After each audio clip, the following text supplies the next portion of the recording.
Bonjour à toutes et à tous, bienvenue dans ce webinaire prévention de Collective.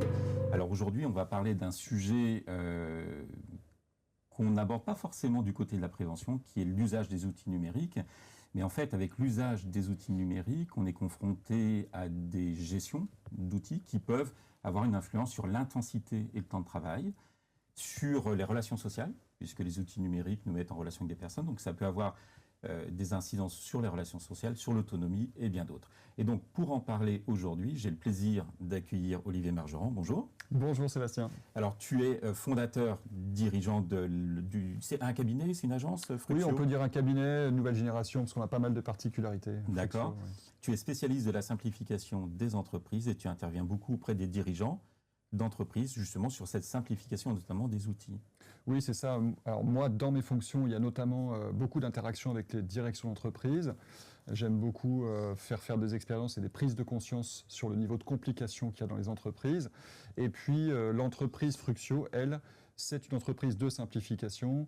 Et en gros, la promesse, c'est que en 3 mois, on récolte les premières simplifications sans rien imposer. C'est très important pour nous. On va sans doute y revenir dans notre sujet du jour d'ailleurs, sans rien imposer, même si les équipes sont débordées, parce qu'en fait, elles sont débordées partout, donc il faut trouver comment agir. Et puis, même si le dirigeant ou les personnes, au départ, ne savent pas par où commencer, parce qu'on a des méthodes pour ça. Et tout ça grâce à 3 ressorts de la simplification. Et je pense aussi qu'on pourra les évoquer aujourd'hui, parce que c'est des ressorts clés pour le sujet qui nous attire aujourd'hui. Alors dis-moi, donc tu accompagnes des comités de direction, ça fait une quinzaine d'années que tu le fais. Qu'est-ce qui te frappe le plus quand tu vas chez ces entreprises-là sur leur usage, sur leur utilisation des outils numériques? Oui, en fait, alors moi je le vois dans les directions, mes collègues le voient aussi beaucoup en fait dans tous les contextes et toutes les populations des entreprises. Il y a une espèce de paradoxe, c'est qu'on n'a jamais eu autant d'outils censés nous simplifier la vie. D'ailleurs, dans l'IT, on appelle ça, dans l'informatique, on appelle ça des solutions, mais c'est des solutions qui créent pas mal de problèmes aussi.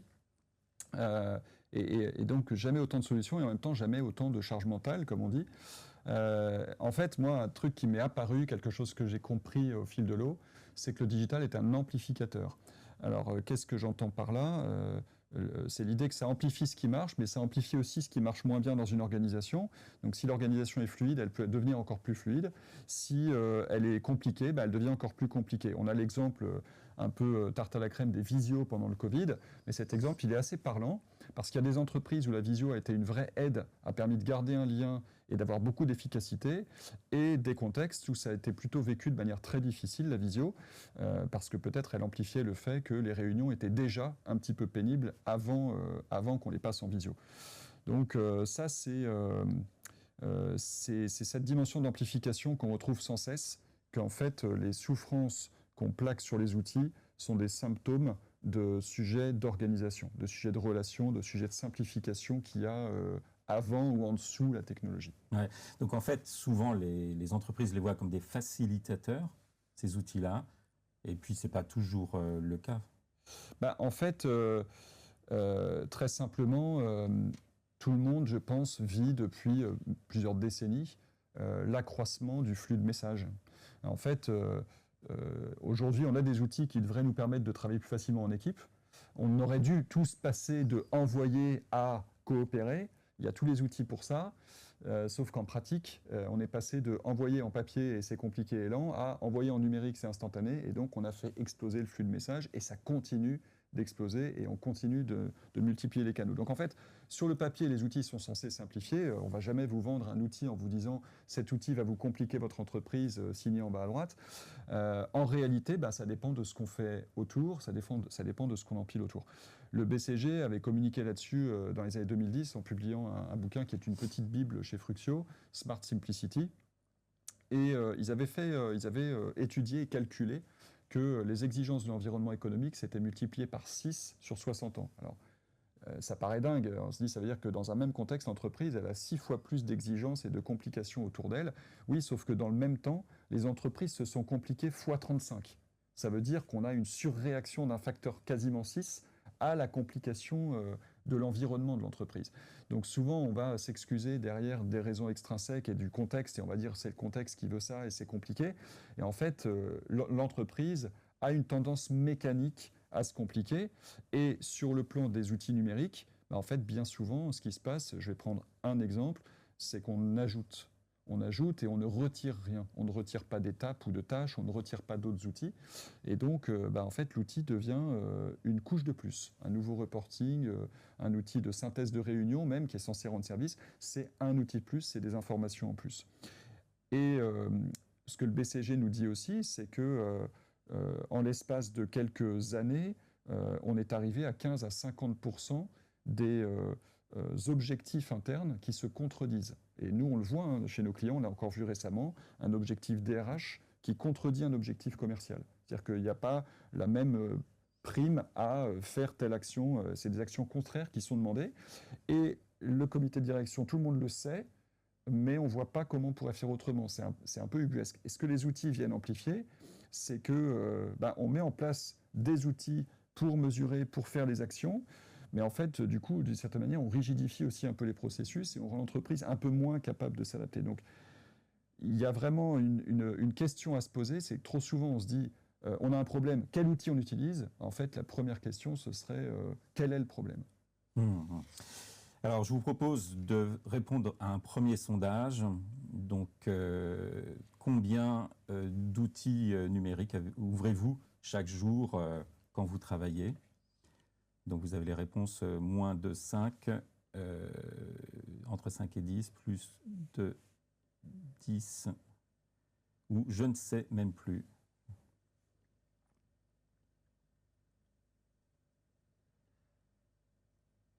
En fait, quand on commence à les lister, on se rend compte que c'est difficile hein, d'avoir le juste compte. Alors, les votes arrivent.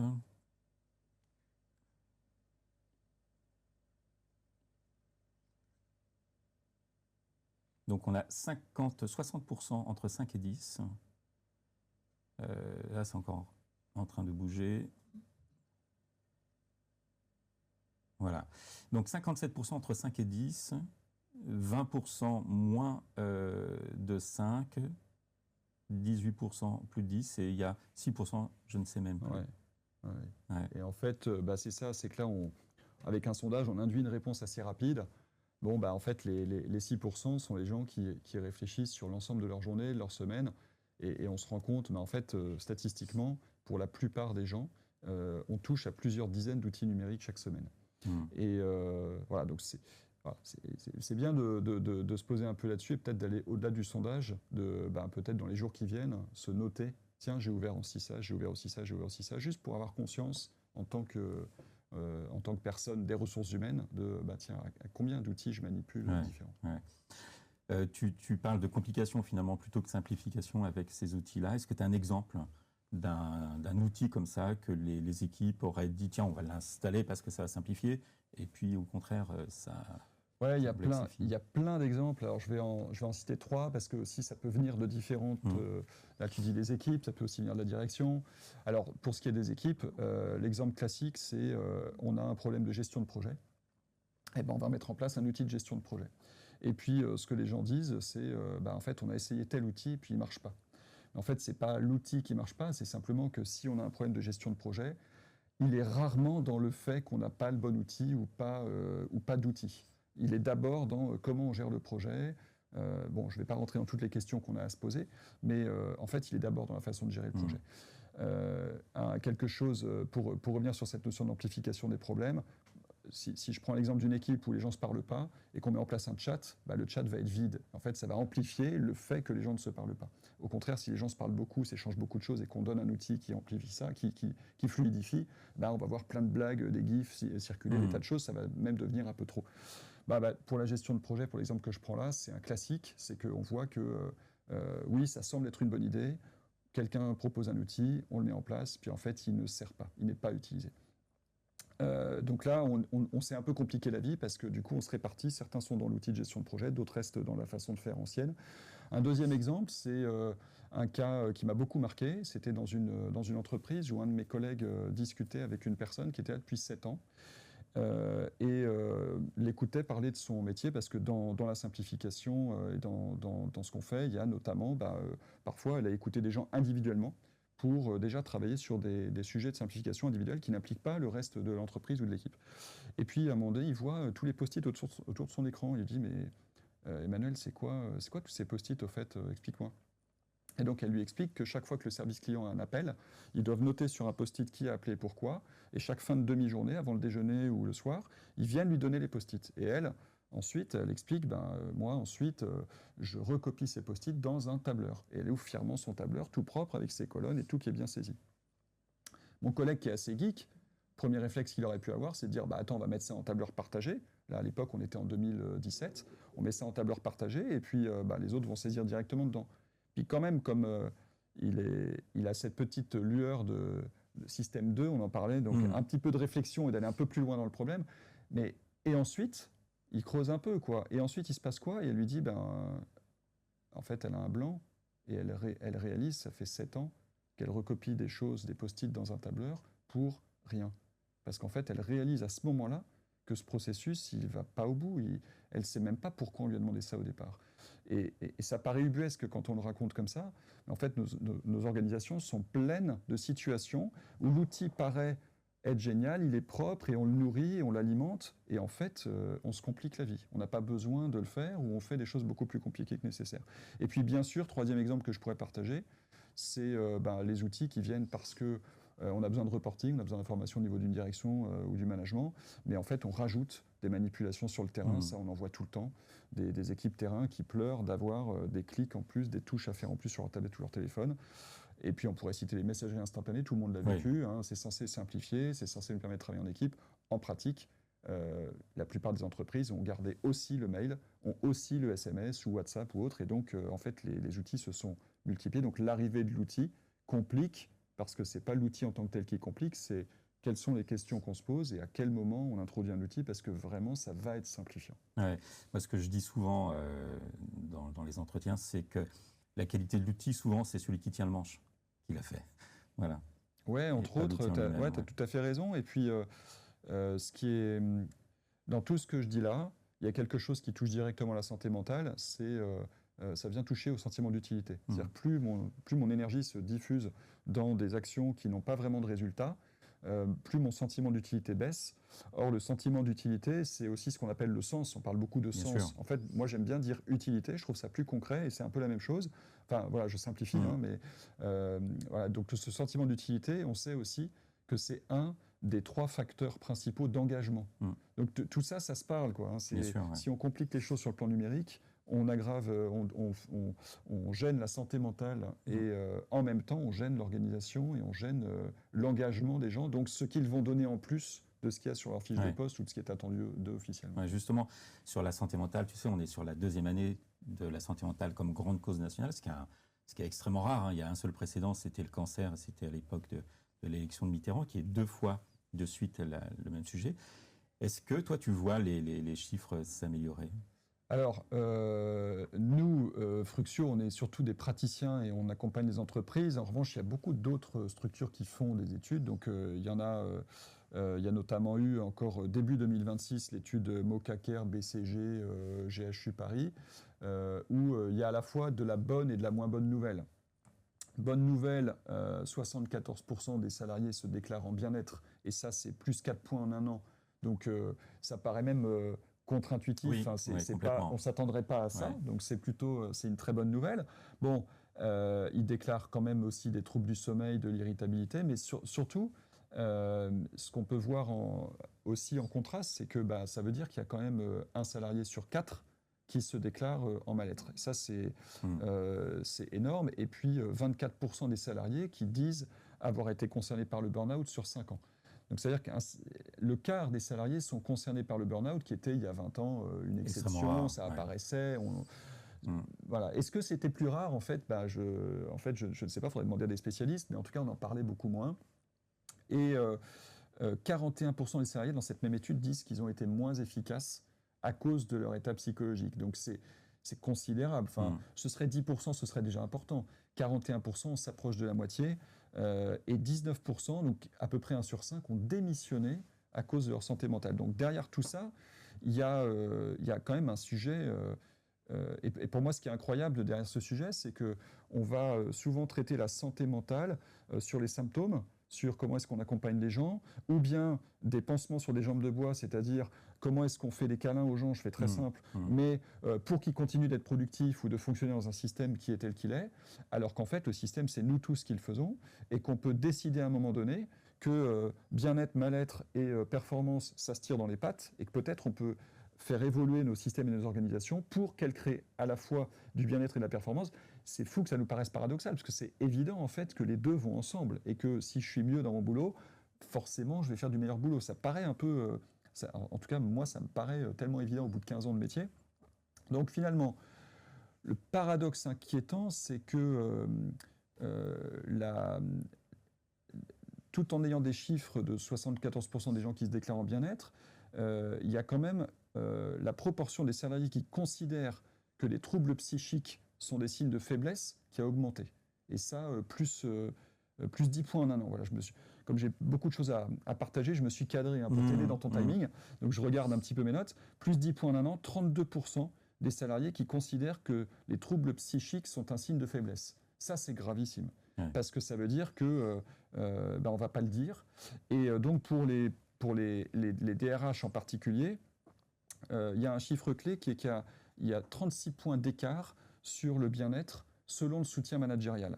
Ça veut dire que le facteur numéro 1, c'est pas les outils, c'est pas les techniques, c'est pas directement les systèmes ou les programmes qu'on met en place. En fait, c'est les managers et c'est les gens qui sont autour de moi. C'est les qualités de relation et c'est à quel point je vais pouvoir dire des choses. Et donc c'est là qu'on revient à un levier clé de la simplification qui est justement la relation. Comment les choses vont pouvoir se simplifier dans ce qu'on peut dire, autour de soi. Et d'ailleurs, l'OMS a un dossier santé mentale, mais ils ont sorti il y a très peu d'années un dossier santé mentale au travail et qui reprend évidemment la définition française quasiment des risques psychosociaux. Et il montre bien que le travail peut être protecteur de la santé mentale, mais ça peut être aussi quelque chose qui, si on a une vulnérabilité, la dégrade. Oui, tout à fait, oui, ça dépend. En fait, c'est là où le contexte est clé, où les DRH sont clés là-dessus. Alors, tu sais, depuis le Covid, la visio s'est généralisée. Avant, les gens n'en faisaient pas. Et avec le Covid, on s'est mis à en faire. Ça a été une nécessité. Et c'est plutôt quand même un outil assez pratique. Moi, j'en fais plein toutes les semaines et ça évite de faire plein de kilomètres. C'est quand même pratique. Est-ce qu'il y a des points de vigilance à avoir sur cette question de la visio ? En fait, c'est ça, comme tous les outils, on ne va pas dire la visio c'est bien ou c'est mal. Et là encore, cette dimension d'amplification revient. Et donc, à quoi est-ce qu'on peut être attentif, à quoi on peut faire attention ? La vigilance numéro 1, c'est l'accumulation. C'est que la facilité à organiser des rendez-vous en visio fait qu'il y a aujourd'hui un certain nombre de réunions qui existent, qui n'existaient pas ou qui n'auraient pas eu lieu auparavant parce que le coût du déplacement était trop important, donc on ne le faisait pas. Ou bien on s'appelait, et c'est très différent d'être au téléphone que d'être devant un écran, ou bien on ne le faisait pas et on faisait autrement. Donc ça fait qu'aujourd'hui, les agendas se surchargent de rendez-vous, et en fait on ne peut pas tenir. Et quand on démarre sa semaine avec un agenda déjà plein pour la semaine, on sait d'avance que ça ne va pas bien se passer. Or, en fait, de plus en plus de gens démarrent une semaine avec un agenda déjà plein. Et il se trouve que, en plus, quand on est surchargé, on a tendance à sous-estimer le temps que vont prendre les choses et à surestimer, à être suroptimiste en fait sur ce qui va se passer. La deuxième vigilance, c'est la qualité des relations sociales, c'est-à-dire que visio ou pas visio, il y a un vrai sujet sur quel est le niveau de désaccord possible en entreprise. Moi, j'aime bien parler de ça parce que souvent on parle de confiance, de bienveillance, et des mots qui sont devenus peut-être trop vagues maintenant. Et il me semble qu'une façon de l'évaluer, c'est quel est le niveau de désaccord possible. À quel moment je peux te dire, Sébastien, sans qu'on se dispute, je ne suis pas d'accord avec toi. En fait, même entre amis, c'est difficile. On n'a pas appris ça dans notre culture. Alors que quand on sait le dire et qu'on le dit avec beaucoup de respect pour ce que tu penses, et peut-être qu'à ta place, je penserais la même chose, mais là, je ne suis pas d'accord avec toi et on va en discuter, et ça ouvre la porte à beaucoup de choses qui, visio ou pas visio, peuvent me permettre d'avoir une relation beaucoup plus qualitative. Et puis, là-dessus, il y a quelque chose qui a été découvert en 2022, je crois, par Canivin et Caillé, deux chercheuses qui ont observé comment les organisations avaient évolué avec notamment la visio, les outils numériques à partir des confinements pendant 1 ou 2 ans. Et elles en ont constaté 3 conditions d'un lien social fort en entreprise. Et dans ces 3 conditions, en fait, ces 3 conditions sont des modes de travail similaires, des objectifs partagés et des moments relationnels de qualité. C'est les 3 conditions d'un lien social fort en entreprise. On notera qu'il n'y a pas la proximité géographique. Oui, Ça veut dire que fait. pour elle, il n'est pas nécessaire d'être dans la même pièce ou de bosser au même endroit pour avoir un lien social fort. Ça ne veut pas dire, il y a des entreprises où la culture fait qu'on préfère ou on choisit que les gens se voient et sont en présentiel, c'est une chose. Ces chercheuses-là, elles font ce constat. Mais les moments relationnels de qualité, qu'est-ce que c'est ? Peut-être qu'il faudrait qu'on se pose la question. Oui, ça mériterait d'être défini, ça. Je prends un exemple. On en parlait en off avant de démarrer. Qu'un manager ait une discussion d'une demi-heure, pas une discussion d'ailleurs, de l'écoute, 10 minutes sur une demi-heure de discussion une fois par semaine, me semble être le minimum et va réduire son temps de management. Parce que plus le manager et le manager se comprennent et sont en phase et se connaissent, parce que c'est aussi des temps où on se connaît mieux, plus on se fait confiance pour le reste de la semaine et plus en fait les choses se résolvent un peu d'elles-mêmes. J'ai constaté quand j'ai mis ça en place il y a quelques années, les 1 à 1, en fait je n'ai plus, au bout d'un mois, j'avais plus d'appels dans la semaine. J'avais plus d'appels en interne dans la semaine. Plus personne me sollicitait. Peut-être que les gens se disent, de toute façon, on se voit mardi prochain, donc je lui en parlerai mardi, puis entre-temps, ça se résout. Je ne sais pas. En tout cas, j'ai plus eu d'appels, et moi, ça m'a énormément soulagé. Mais ça a aussi renforcé les relations avec les collègues. Et donc, partout où on le met en place, on voit ce renforcement des relations. Donc, quelques astuces concrètes pour développer la connaissance ou les qualités de relations. Par exemple, dans les réunions d'équipe, une fois par semaine, se poser une question qui n'est pas directement liée au sujet qu'on a à traiter, mais par exemple, aujourd'hui, quelqu'un raconte un moment très pénible de sa vie professionnelle ou un moment qu'il a adoré dans sa vie professionnelle. Le simple fait de faire ça chaque semaine crée un effet cumulé de connaissances mutuelles qui, de facto, accroît la qualité des relations. Et là, visio ou pas visio, derrière, ça va être que des bons moments, plus productifs. Plus agréable et meilleur pour la santé mentale. Ouais. Un des problèmes dans ce que tu mets en avant là, c'est le fait que les entreprises, les équipes travaillent plutôt en silo et finalement elles ne croisent pas leurs expériences, elles ne partagent pas, comme tu disais, expériences bonnes ou mauvaises, et qu'il y a l'idée que travailler dans la même entreprise, c'est travailler chacun de son côté, alors que ça mériterait d'être partagé. Oui, et même... même sans les silos, en fait, la notion de partager, de débriefer, en fait, la notion même de simplifier est absente. On doit faire le job. J'ai pas le temps, je fais le job. Et on vient à cette fameuse image que tout le monde a vue, du chariot avec des roues carrées, quelqu'un qui arrive avec des roues rondes, et les 2 gars qui poussent et qui disent on n'a pas le temps, de changer les roues. Je crois que c'est ça qui se passe beaucoup, c'est qu'on ne prend pas ce temps d'hygiène organisationnel qui serait de prendre un quart d'heure, une demi-heure par semaine en équipe pour simplifier des choses. Oui, très bon terme, hygiène organisationnelle. Ouais. Alors, deuxième sondage, donc d'après vous, non pas d'après vous, d'après vous, pardon, depuis le Covid, combien de réunions, est-ce que le nombre de réunions dans votre organisation a plutôt augmenté, a plutôt diminué? Est-ce qu'il est resté stable ou est-ce que vous ne savez pas? Voilà. Alors, le nombre de réunions dans l'organisation, augmenté, diminué ou rester stable ou aucune idée. Mais pour l'instant, c'est au même niveau, augmenté et rester stable. Okay. Rattrapé par aucune idée. Et on est à 10% augmenté, 10% resté stable. C'est difficile parce que ça remonte à 6 ans déjà. Puis personne n'a compté les réunions avant, donc difficile à savoir. Mais c'est le sentiment général qu'on a. Ouais, c'est que les invitations arrivent, forcément, on ne t'invitait pas aussi facilement avant, alors que là, on sait que où que tu sois, tu pourras rejoindre la réunion. Bien sûr, oui. C'est et l'intérêt et le risque de la visio. Surtout, ce qui va avec, c'est de faire plusieurs choses à la fois. Le nombre de gens qui sont soi-disant en visio, mais en fait aussi en voiture ou en train de traiter autre chose. Bon, ça, c'est désastreux pour l'efficacité de la réunion et pour la santé mentale de la personne. La visio pendant la voiture. Voilà. Oui. En fait, tous ces éléments-là, ça conduit à une notion de technostress. Est-ce que c'est un vrai sujet ou c'est un mot à la mode? Ouais, c'est un vrai sujet qui est documenté. Il y a notamment une référence là-dessus qui est le professeur Edith Gali de l'Université Côte d'Azur. Donc voilà, il suffit de chercher Edith Gali, G-A-L-Y, technostress, vous allez trouver des infos là-dessus. D'une certaine manière, j'ai envie de dire, on n'apprend rien. C'est que les outils peuvent induire de la charge mentale accrue et du stress professionnel. ce qu'il faut aussi bien se remettre dans le radar, c'est que ce n'est pas la techno en elle-même qui cause le stress, c'est la façon dont elle s'insère ou dont on l'insère dans l'organisation. Ce n'est pas le mail qui stresse, c'est le volume et surtout la multiplicité des usages dans les mails ou dans les messages Teams ou Google Chat ou autres. Il se passe des tas de choses différentes, c'est ce qu'on appelle les usages. Je te demande une info, je te donne une info, je te confie une tâche, je te dis que j'ai fait une tâche, je t'envoie un document pour validation, je valide un document, je prends une décision, je signe, etc. Tout ça, c'est des usages. Et en fait, il n'y a pas un seul de ces usages qui soit plus efficace dans le mail qu'ailleurs. C'est-à-dire qu'en fait, le mail n'est pas le moyen le plus efficace de faire quoi que ce soit.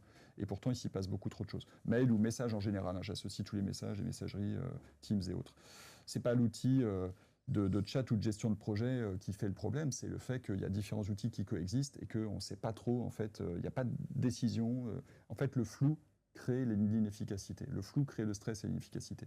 Et en fait, plus on ajoute des outils, en général, plus on crée de flou. C'est pas écrit dans l'univers, mais en général, c'est ce qui se passe. Quand on ajoute des outils, on ajoute du flou sur mais où est-ce que je dois faire les choses, et mais où est-ce que tu m'as envoyé l'info, je ne retrouve pas l'info, je ne retrouve pas le message.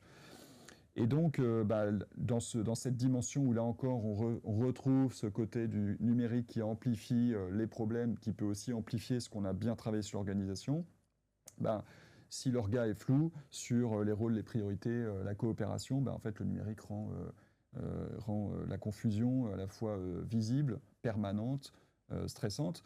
Et donc, je pense que la question, elle n'est pas tellement de se former aux outils, de mieux utiliser les outils, parce que là, en fait, on va optimiser le bazar d'une certaine manière. C'est encore un réflexe, on voit encore beaucoup des demandes de formation, on voudrait être formé, même formé à l'IA. Ça veut dire quoi, formé à l'IA ?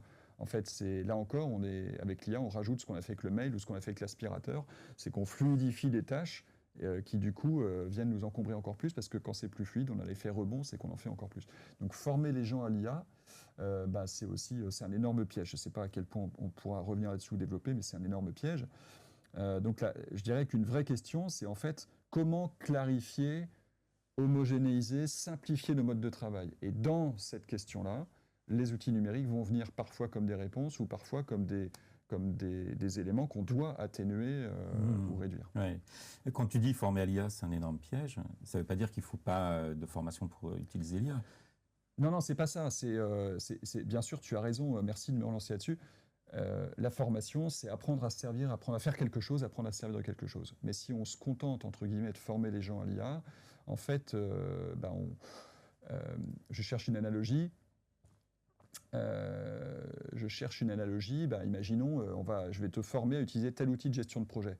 Mais ça ne dit rien de comment tu vas te mettre en jambe avec tes collègues, comment est-ce que vous allez vous organiser pour que cet outil-là vous permette d'atteindre vos objectifs.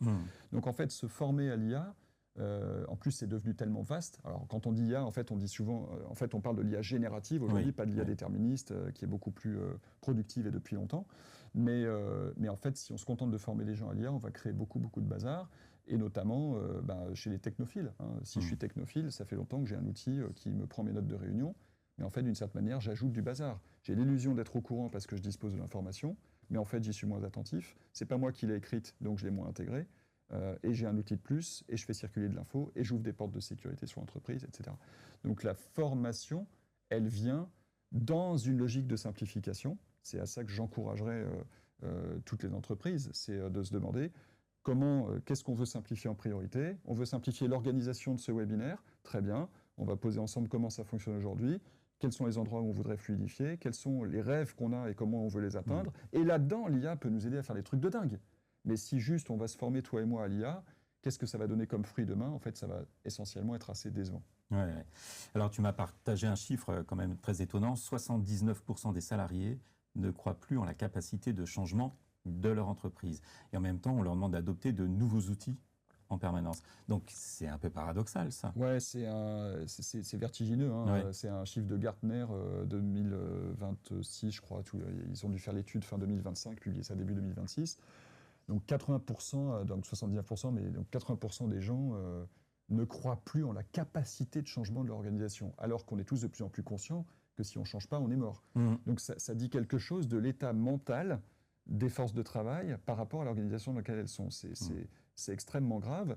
Or, les dirigeants, moi je côtoie beaucoup les dirigeants, je vois bien qu'il y a un biais énorme de surreprésentation de gens qui ont un biais d'action, qui sont tournés dans une énergie d'avenir, de projet, de créer, d'ajouter, etc.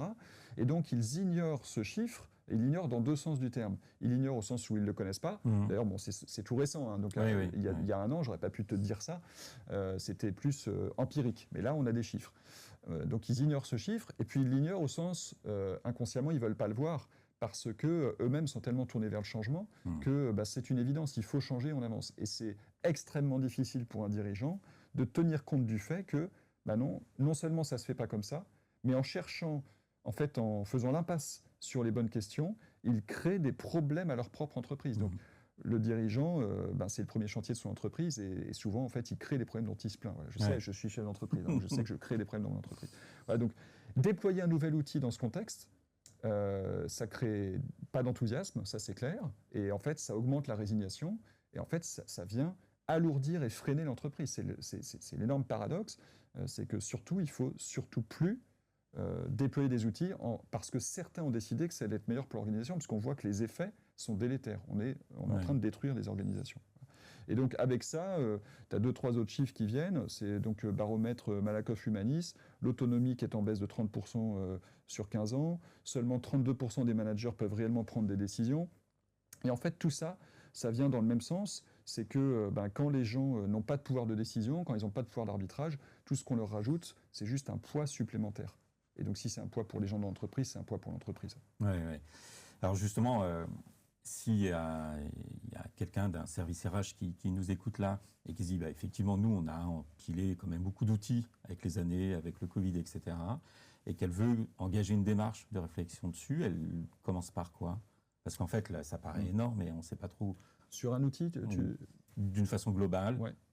Engager une réflexion d'une façon globale, moi, sur quoi j'aurais envie d'attirer l'attention, c'est de développer la conscience que, en fait, nous avons déjà nous-mêmes beaucoup de solutions sur la capacité à simplifier notre propre environnement. On est tous les premiers chantiers de notre environnement, et il me semble que le premier sujet, c'est de se dire, en fait, notre biais d'action, notre tendance à vouloir soigner, c'est un collègue qui m'a appris ça, l'iatrogénèse. L'iatrogénèse, c'est le fait que quand tu apportes des soins, en fait, tu crées des problèmes. Et en fait, un médecin ou un consultant, ou peut-être un responsable RH, peuvent tomber dans l'iatrogénèse assez facilement parce qu'on se dit, on est là pour quelque chose, il faut qu'on fasse quelque chose, il faut qu'on soigne les gens. Mais en fait, en voulant apporter des choses, on vient créer d'autres problèmes, on vient aggraver certains problèmes. Donc, il me semble que un levier important sur le bien-être et sur la santé mentale, c'est de se poser les questions de simplification. Et donc ça commence par sensibiliser au fait que l'entreprise est plus compliquée que nécessaire. L'entreprise est plus compliquée que nécessaire. Et de toute façon, les chiffres qu'on a cités depuis tout à l'heure nous montrent qu'il faut faire quelque chose. Si on continue comme on a l'habitude de faire, on va juste continuer d'aggraver notre cas et toutes les organisations vont dans le mur. Donc, peut-être ce que je peux partager là, c'est qu'il y a 3 territoires de simplification si on veut faire très simple. Il y a moi, comment je pense, comment je fais, etc. Il y a nous, ensemble, comment on bosse sur un projet, comment on bosse en équipe. Et ensuite, il y a les applications. Mais ça commence par moi et nous, et ça commence par nos façons de faire. Et donc, on peut laisser la techno de côté. Si on bosse sur comment on fait, en fait, on va mécaniquement baisser la charge mentale, augmenter le bien-être, sans rien toucher aux technologies. Et de toute façon, les RH, en général, n'ont pas la main sur les technos. Donc, je dirais, autant laisser ça de côté, mais ça tombe bien. C'est pas du tout par ça qu'il faut commencer. Et puis, 3 autres territoires, un autre angle de le voir, c'est comment on pense, comment on décide et comment on agit. Et si on commence à réfléchir à ça, comment on pense, qu'est-ce qu'il y a comme vérité dans notre organisation, comment on décide, quels sont nos processus de décision, est-ce qu'on n'est pas un peu frustré que ça prenne trop de temps, comment est-ce qu'on pourrait décider plus rapidement, est-ce qu'on ne peut pas s'équiper, se muscler un petit peu en capacité de décider rapidement, et puis comment on agit, c'est-à-dire comment on fait les choses, comment les choses se passent au quotidien, comment est-ce qu'on pourrait mettre 3 jours au lieu de 10 jours à faire tel processus. Tout ça, c'est des leviers pour abaisser la charge mentale, augmenter le sentiment d'utilité, augmenter l'engagement. Et en fait, c'est tous les chiffres qu'on a cités qui s'inversent dès lors qu'on commence à toucher à la simplification. Ouais. Alors maintenant, je vous propose le 3e sondage, qui est quand vous déployez un nouvel outil, vous commencez par former les équipes à l'outil, revoir le process existant, faire les deux, ou au contraire, ni l'un ni l'autre.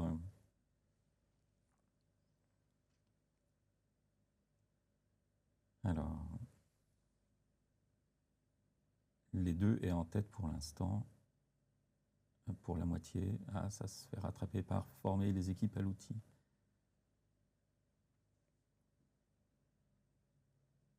Il y a pour l'instant 8% quand même qui font ni l'un ni l'autre. On installe et puis on voit ce que ça donne. Ouais, et puis en pratique, nous, nos observations chez nos clients, c'est beaucoup plus que ça. Ah oui. Combien de fois on nous a dit, moi j'ai reçu un mail, quand on a déployé Microsoft 365 ou la suite Google, j'ai reçu un mail qui me disait, voilà vos accès. Ça s'est arrêté là. Et donc, d'ailleurs, il y a des gens qui n'ont même pas remarqué qu'ils avaient accès à des nouveaux outils. À des nouveaux outils, oui. Ouais, là, ce qui est en tête, effectivement, à égalité, c'est former les équipes à l'outil, les deux, et après, on n'a ni l'un ni l'autre pour 15%, et revoir le process existant pour seulement 6%. Ouais, et ça, c'est... en fait, on revient vraiment sur les questions à se poser, et c'est à cause de ça qu'on empile, hein. C'est ce qui nous nourrit là-dedans, c'est le mythe de l'outil miracle et le biais d'action. Il faut agir, il faut faire quelque chose. Et souvent, faire quelque chose, c'est on met en place un outil. Et en fait, en faisant ça, on empile. Et même quand on forme les gens, en fait, les gens, ils nous racontent. Hein. Ouais, à 11h, j'ai la formation au nouvel outil, machin, mais ils n'ont même pas envie d'y aller. C'est imposé, ils ne voient pas l'intérêt. On n'a juste pas pris les choses dans le bon sens.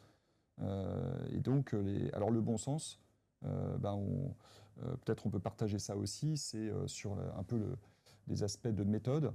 C'est en fait notamment, nous, les 3 ressorts auxquels on veille, et on voit bien que quand on n'y veille pas, ça coûte très très cher, c'est l'envie, collectif et méthode. L'envie, c'est déjà à quel point est-ce que les gens concernés ont de l'envie de résoudre le problème et à quel point le problème a été calé. S'il y a de l'envie et de l'engouement, à ce moment-là, on peut jouer collectif et mettre en œuvre les personnes concernées pour vraiment se demander en fait quelles sont les hypothèses de solution aux problèmes qu'on a, qui ne sont pas forcément d'ailleurs de l'outil de la technologie. Et puis après, la méthode, c'est qu'il ne suffit pas d'avoir des gens qui ont envie dans la même pièce pour qu'il se passe des choses. Donc pour obtenir des résultats, il y a des méthodes. Et je dirais notamment, si on s'intéresse à ce qu'on appelle la grande sphère de l'intelligence collective, il y a plein de techniques pour produire des résultats en 5 minutes, 10 minutes, 15 minutes, une demi-heure. On peut avoir fait avancer des projets de manière bluffante, littéralement bluffante. J'aime beaucoup surprendre les comités de direction là-dessus, par rapport aux méthodes ou à l'absence de méthodes qu'il y a un peu trop souvent. Tout à l'heure, tu parlais de désengagement.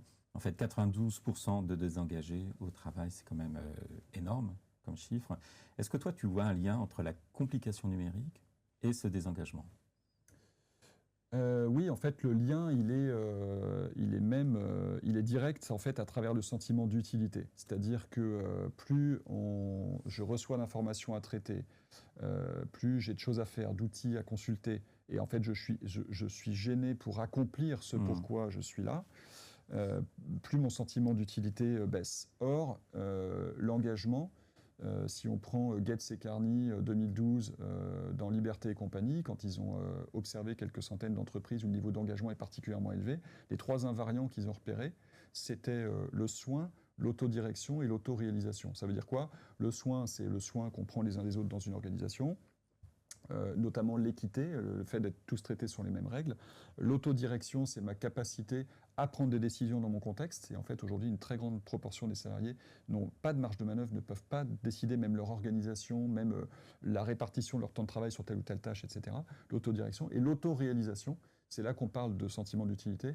L'autoréalisation, on peut dire c'est l'épanouissement, c'est à quel point est-ce que mon job me remplit, à quel point est-ce que je m'accomplis en fait à travers mon job. Et donc ça, c'est les 3 invariants d'un engagement très fort dans une organisation. Donc on voit que le sentiment d'utilité, c'est directement corrélé au niveau d'engagement. Ça veut dire que complication numérique, oui, je crée du désengagement parce que mon job est de moins en moins utile.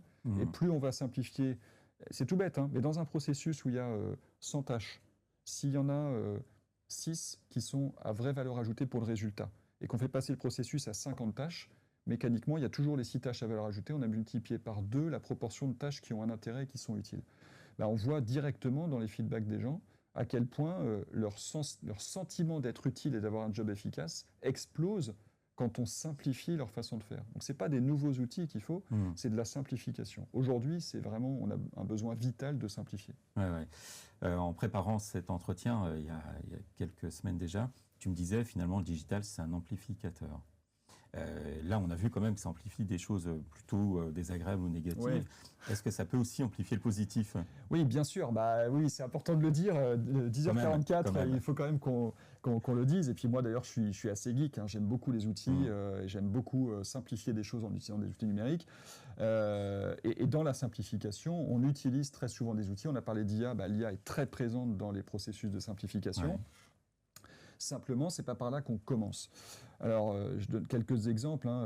Ça va faire un peu rêver peut-être, mais récemment, j'ai vu une boîte de 13 personnes. Ils ont 4 millions d'utilisateurs. Mais ils se sont tellement bien organisés via le numérique. Ils ont un système d'équipe digitale tellement affûté qu'ils ne sont pas du tout surchargés. Ils ont un boulot normal, mais ils gèrent plus de 4 millions d'utilisateurs. Un autre exemple, dans une entreprise... une entreprise à l'époque, il devait être à peu près 200 ou 300 personnes. Au moment où on commence à travailler avec eux et où ils mettent en place une suite numérique collaborative, la façon dont on l'a fait et le fait qu'ils avaient déjà une culture de l'action et de l'intrapreneuriat fait que quelques mois plus tard, ils nous racontent qu'ils ont créé une entreprise, donc une nouvelle activité à partir de zéro, en travaillant dans un document partagé en un mois. Donc ils m'ont montré le document. La boss m'a partagé le document. C'est incroyable, c'est un document qui fait des dizaines de pages, où ils ont bossé en permanence, en benchmark, en feedback, en plan projet, etc. Et ils ont à la fois enregistré l'entreprise auprès du greffe, jusqu'à inscrit l'entreprise sur un salon, et entre-temps, conçu du mobilier extérieur lumineux, qui était la gamme, c'était une nouvelle offre qu'ils sont en train de créer. Ils ont sourcé au Vietnam des proto-moulages. Ils ont bossé avec 6 agences de communication web et diverses agences de conseil à travers la France, et tout ça dans un seul document qui était partagé à tous et qu'ils avaient organisé d'une manière qui était ultra efficace et qui limitait le nombre de messages. Donc là, il y a un côté magique qui n'aurait pas pu avoir sans les outils numériques. Oui, et en même temps, il faut des équipes avec un niveau de maturité quand même très élevé. Ça fait penser aussi aux entreprises libérées. En fait, ça ne peut pas être dans n'importe quelle entreprise. En fait, dans cette entreprise-là, ça s'est passé comme ça parce qu'il y a déjà une culture on doit avancer pour survivre. C'est une culture qui est dans un environnement géographique très isolé. Et donc, ils ont en eux cette culture que si on existe, c'est parce qu'on a toujours bougé, qu'on a toujours innové. Donc oui, ça vient avec ça. Maintenant, de manière plus prosaïque, il y a plein de processus qui sont vécus dans l'urgence alors qu'ils sont répétitifs. Je prends n'importe quel projet, je prends l'onboarding d'un nouveau salarié, on peut prendre la clôture comptable. En fait, dans chaque métier, il y a des processus qui sont récurrents. On sait qu'ils vont venir et pourtant, on les gère toujours un peu de manière artisanale et dans l'urgence. Alors qu'on pourrait les anticiper. En une demi-heure par semaine, on peut bosser sur l'organisation et la simplification de ces processus pour que petit à petit, quand il y a un nouveau recrutement ou quand il y a la clôture comptable qui arrive, en fait, ça fait longtemps qu'on s'y prépare. En fait, beaucoup de choses sont prêtes. En fait, chacun sait ce qu'il a à faire. Et il n'y a pas 36 messages qui circulent, des relances, du flou et des choses qui sont loupées du coup. C'est là où le numérique, quand on s'organise en équipe digitale, peut être extrêmement vertueux. Donc allègement de la charge mentale. Enfin, on est on parlait de santé mentale au travail, on est vraiment sur des risques psychosociaux pour lesquels on va avoir une action qui va être plutôt sur la baisse du risque. Ouais, en fait, tout se nourrit parce que tu te sens... C'est stimulant, tu bosses sur l'amélioration de ton boulot, tu obtiens des résultats puisque tu vois que c'est plus simple. Du coup, tu obtiens aussi des résultats dans ton métier là où tu es attendu puisque ça fonctionne mieux. Meilleur sentiment d'utilité. On l'observe que le niveau d'énergie, tu vois comment je parle, c'est que je pense à des gens chez nos clients, on voit que le niveau d'énergie, il est décuplé. C'est un vrai kiff en fait, c'est un vrai kiff d'observer ça. Dernière question, un service RH qui nous a écouté là, qui t'a écouté, quelle serait la chose ou les 2-3 choses qu'il faudrait qu'elle retienne pour pouvoir commencer à agir, pour pouvoir penser les choses un peu différemment? Il y a quelque chose qui est revenu pas mal dans la discussion, c'est cette idée que le numérique est un amplificateur. Oui. D'ailleurs, parenthèse, on n'en a pas dû parler, mais je vous encourage à reprendre la maîtrise de vos notifications. Je ne sais pas ce qu'il en est pour toi. Moi, j'ai plus de vibreur ni de sonnerie pour quoi que ce soit. J'ai pas de pop-up qui apparaît sur mon écran d'ordi. Je ne dis pas que tout le monde peut faire comme moi, mais en tout cas, de se poser la question de quoi j'ai vraiment besoin, parce que chaque interruption vient comme une charge mentale. C'est une charge mentale. Il y a Sonia Lupien au Québec qui travaille justement sur ça. Et c'est une vraie charge mentale. Toutes ces interruptions, on les subit. Oui, et on dit je regarderai plus tard, mais en fait tu l'as déjà regardé. Bien sûr. Donc en fait il ne faut pas les voir, il faut regarder ces messages à certains moments. Là je parle en théorie, personne n'a jamais mis les pieds en théorie, on est dans un pays, on est en pratique, on est au pays de la pratique, donc je laisse chacun se faire sa cuisine là-dessus. En tout cas, posez-vous la question des notifications de chaque application de votre téléphone et de votre ordinateur pour reprendre le pouvoir. Le numérique est un amplificateur, donc ça c'est une idée clé. Ça veut dire que si vous voulez qu'il amplifie le meilleur, commencez par simplifier ce que vous faites aujourd'hui. Et puis, une phrase qui m'est venue aussi hier en pensant à cette discussion qu'on allait avoir, c'est que c'est cette fameuse phrase « quand le sage montre la lune, l'idiot regarde le doigt ». Eh bien, à mon avis, le doigt, c'est le numérique. Le numérique nous montre des problèmes, le numérique nous montre que notre organisation a plein de failles et a plein de corrections à s'apporter, est trop compliquée. Et nous, on regarde le doigt, on regarde le numérique et on voit la souffrance on voit le technostress et la souffrance du numérique. Il me semble que ça va être beaucoup plus fécond pour une organisation de regarder la Lune et de se dire, OK, notre organisation, comment est-ce qu'on peut la simplifier pour qu'elle produise plus ces problèmes quand on lui met du numérique par-dessus. Et du coup, une question en or, peut-être qu'on peut partager aussi, c'est une question qui est très précieuse pour nous dans notre façon de travailler avec nos clients ou en interne. Ça me vient d'un collègue qui est Éric Carpentier. C'est chaque fois que j'entends un « il faut »,« on doit »,« on peut pas », demander, c'est écrit où dans l'univers ? C'est écrit où dans l'univers ? On en parlait avant aussi avec Lucille, je racontais des choses qui se font dans mon entreprise, chez Fruxio, qu'on fait, qui ne se font pas ailleurs et qui surprennent beaucoup vu de l'extérieur. Mais en fait, c'est écrit nulle part dans l'univers qu'on ne peut pas le faire. La preuve, on le fait. Donc, c'est écrit où dans l'univers ? C'est une petite question qui peut venir ouvrir une porte de c'est vrai que peut-être qu'il y a d'autres façons de faire. Est-ce qu'on ne pourrait pas se renseigner, chercher à remettre ça en question si ça nous crée de la souffrance ? Ouais, donc il ne faut pas rester figé dans des habitudes où on fait les choses sans même plus savoir pourquoi on les fait. Il faut se questionner, s'interroger, penser les choses. Une des grandes raisons de la complication des entreprises, c'est qu'on est évalué sur ce qu'on fait. Il y a à peu près personne, sauf chez Toyota, qui est évalué sur ce qu'il arrête de faire. Et donc, on n'a pas intérêt à se remettre en question. On n'a pas intérêt à simplifier officiellement. On n'a pas intérêt parce qu'il faut qu'on soit actif, qu'on dise qu'on travaille beaucoup et qu'on fasse ce pourquoi on croit qu'on est attendu. En fait, finalement, on peut dire que la simplification, ça demande effectivement une vraie décision et une stratégie de se dire « je crois que je serai meilleur dans mes attendus si d'abord je prends le temps, si nous prenons le temps de simplifier ». Les dirigeants qui ont cette conviction-là, ça donne des choses très très puissantes, mais c'est vrai que par défaut, l'organisation récompense le fait qu'on fasse plus de la même chose. Et ça, en fait, c'est un levier majeur de complication des entreprises. Ouais. Merci Olivier. On va prendre maintenant les questions des participants.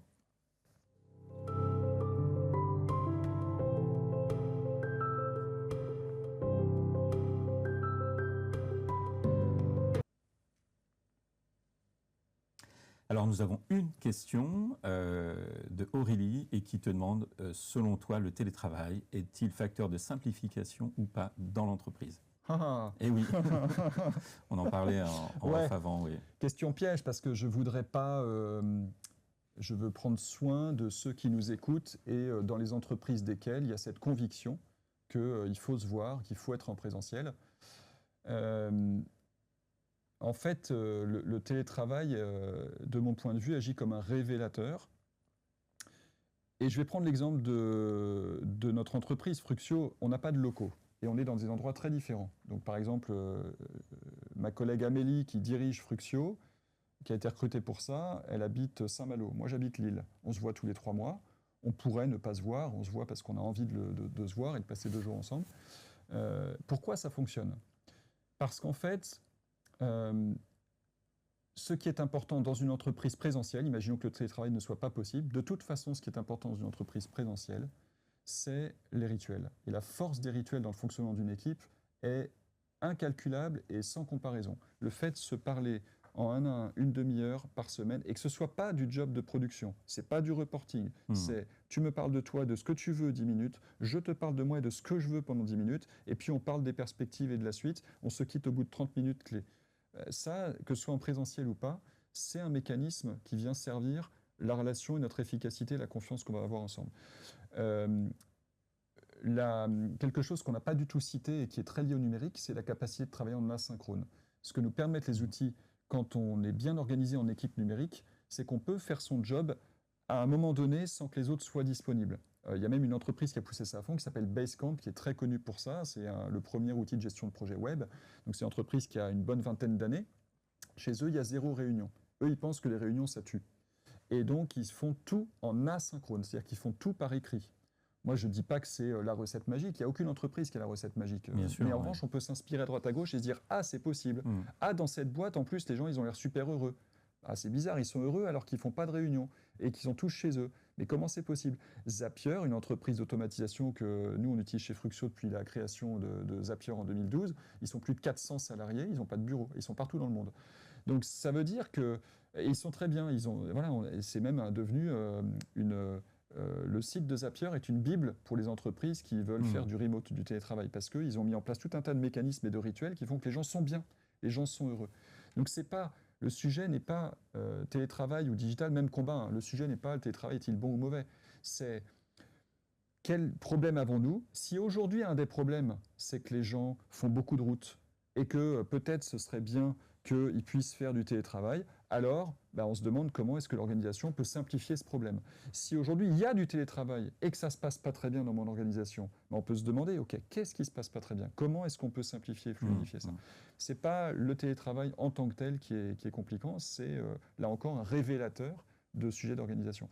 Chez Fruxio, ça a été le fait de ne pas avoir de locaux, est en fait, moi j'ai réalisé à un moment donné, il y a une dizaine d'années, que c'était une aide, parce que c'est une contrainte qui nous oblige à être bien meilleur que la moyenne en management, en travail d'équipe, parce que sinon, on n'aurait pas tenu jusqu'à maintenant, on aurait explosé en vol. Ouais. Une autre question est arrivée, en fait, une deuxième question est arrivée. Anna qui te demande, là c'est très technique, hein, selon toi, comment réussir la transition d'un mode de gestion manuel des congés annuels vers un dispositif dématérialisé? Comment est-ce qu'il faudrait aborder merci beaucoup. C'est Anna? C'est Anna. Ouais. Merci Anna, parce que ça donne l'occasion, un peu comme une forme de conclusion, de revenir aux 3 ressorts de la simplification. Donc sur cette question, comme sur n'importe quelle question, je trouve que déjà une super question, c'est de se demander comment on va faire, comment on va résoudre le problème plutôt que faut-il ou plutôt qu'une question fermée. Et ça va être surtout de se demander quel est le vrai problème qu'on veut traiter. C'est-à-dire qu'aujourd'hui, peut-être, derrière la question, ce que je peux entendre, c'est on veut gagner du temps, on veut que ce soit plus simple.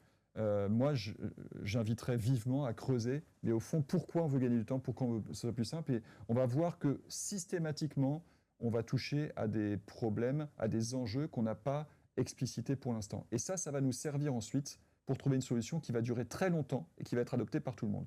Et c'est là où on met en œuvre les 3 ressorts de la simplification. Premièrement, l'envie. Est-ce qu'il n'y a que Anna qui a envie de traiter ce sujet? Ou est-ce que tous ses collègues et les gens qui posent des congés ont majoritairement envie que ça se passe autrement? Est-ce que c'est un problème? Et est-ce qu'on a envie de le résoudre? Donc l'envie, ça c'est la première clé. S'il n'y a pas d'envie, Anna, il ne faut pas se battre. Parce que vous allez lutter, vous épuiser, et vous serez déçus parce qu'à la fin, ce ne sera pas utilisé ou les gens s'en plaindront. Donc on ne va pas rendre service, on va être dans tous les pièges qu'on a cités depuis tout à l'heure. Donc l'envie. Deuxièmement, collectif. On va faire à plusieurs. Plusieurs personnes qui gèrent les congés, plusieurs personnes qui prennent des congés. Et ces personnes-là, quand je dis plusieurs, ce n'est pas 300. Il suffit d'une team de 3, 4, 5, 6 personnes. En fait, 3-4 personnes désignées en élection sans candidat, déjà, ça peut être ultra puissant. L'élection sans candidat, c'est, on demande à tout le monde à qui vous feriez confiance pour arriver à un résultat qui vous satisfera. On prend les gens à qui les autres feraient confiance, ils ont pas été volontaires, et ça, c'est extrêmement puissant. Donc, collectif, dès le début pour traiter cette question. Et méthode, c'est-à-dire qu'on fait tout ça avec méthode, les bonnes questions, avec du rythme, encadrant en termes de durée à chaque fois. Si on met de la méthode, en fait, ce sujet, il peut être traité en 5 semaines à raison d'1 heure par semaine. C'est ça la réalité. Mais la réponse ne sera pas forcément un outil, comme peut-être la question semble l'induire. Voilà, très bien. Voilà, merci Olivier Margeron pour cet entretien et toutes ces réponses que tu as apportées aux questions. Merci beaucoup. Merci beaucoup Sébastien de l'invitation. Voilà, j'ai beaucoup à partager, donc j'espère que c'était quand même audible et qu'il n'y en avait pas trop. Complètement. Et puis voilà, si pour la suite, il y a la chaîne YouTube de Collecteam où il y aura le replay, il y a et toi aussi, mon profil LinkedIn, et puis le site de Fruxio. Voilà, il ne faut pas hésiter pour demander des détails, des explications. Ce sera avec plaisir. Très bien, merci. Au revoir.